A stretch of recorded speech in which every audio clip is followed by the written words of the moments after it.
Assalamualaikum warahmatullahi wabarakatuh. Perkenalkan, saya Alifirsita Salsa Nabila. Saya mahasiswi dari Universitas Mercu Buana Menteng. Kali ini saya akan membawakan presentasi terkait dengan fikih dan juga sholat untuk memenuhi UTS, ulangan tengah semester, tugas besar 2 dari mata kuliah Pendidikan Agama Islam. Langsung saja. Mohon maaf, slide-nya tidak tertera di dalam video karena ada kendala teknis. Jadi hanya display judulnya saja. Oke, lanjut. Ini saya akan menjelaskan terkait dengan fikih terlebih dahulu.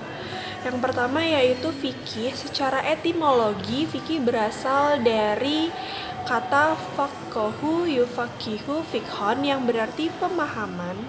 Secara istilah, fikih adalah pengetahuan tentang hukum-hukum syariat yang sifatnya amaliyah atau dipraktikkan dan digali dari dalil-dalil yang jelas. Ustadz Ahmad Sarwat dalam buku ngaji pakai kitab menerangkan secara lebih rinci mengenai tujuan ilmu fikih. Ilmu fikih bertujuan menggali Al-Quran, hadis, dan sumber hukum lainnya untuk disimpulkan menjadi produk hukum.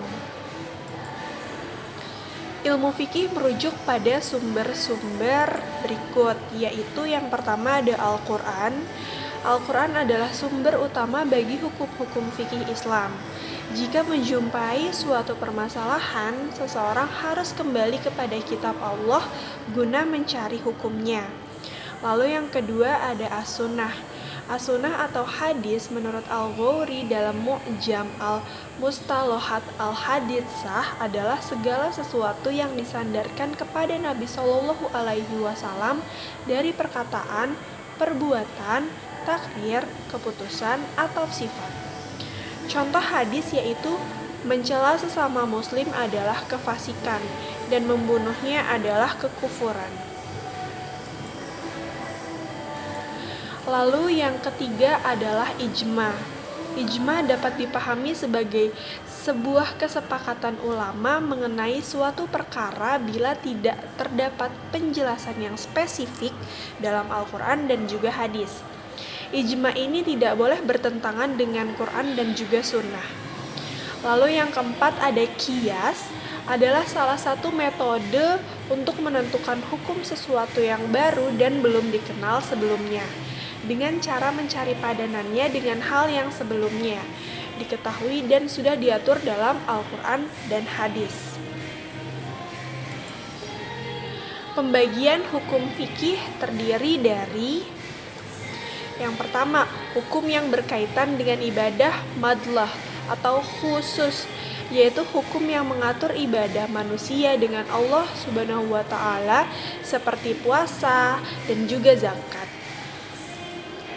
Lalu yang ketiga ada hukum yang berkaitan dengan masalah muamalah, yaitu tentang hubungan sesama manusia. Contohnya yaitu transaksi jual beli dan perserikatan dagang.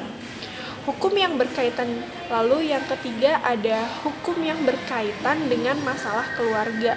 Al-ahwal asy-syakhisyah seperti nikah, talak, rujuk, iddah, dan lain-lain. Lalu yang terakhir, hukum yang berkaitan dengan tindak pidana seperti zina, pencurian, perampokan, dan masih banyak lagi.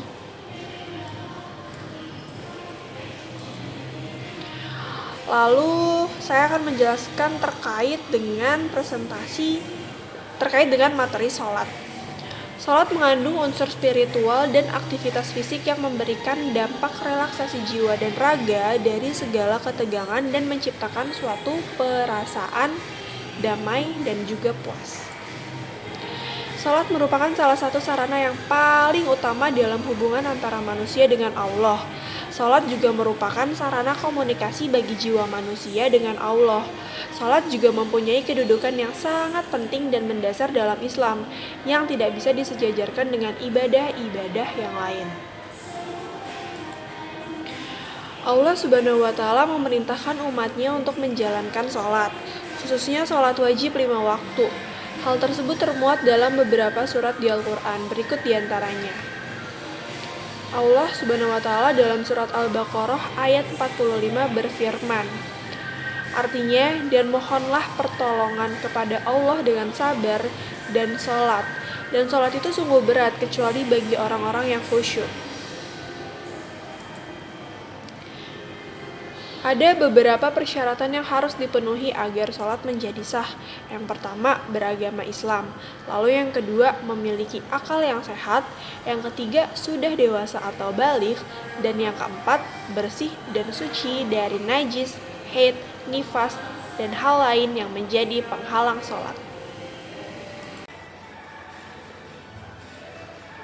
Selain itu terdapat pula syarat sah salat yang harus dilakukan sebelum menjalaninya. Berikut beberapa di antaranya. Yang pertama, salat sesuai waktu yang sudah ditempatkan. Yang kedua, terbebas dari hadas besar maupun hadas kecil. Lalu yang ketiga, suci badan, suci pakaian, dan tempat sholat pun terbebas dari najis. Yang keempat, menutup aurat sesuai yang telah ditetapkan oleh Allah. Lalu yang terakhir, menghadap kiblat. Nah, sholat itu adalah tiang agama. Hal ini disebutkan dalam hadis Rasulullah yang diriwayatkan oleh Baihaqi. Sholat itu adalah tiang agama Islam. Maka barang siapa mendirikannya, maka sungguh ia telah mendirikan agama. Dan barang siapa meninggalkannya, maka sungguh ia telah merubuhkan agama. Sekian dari saya, terima kasih.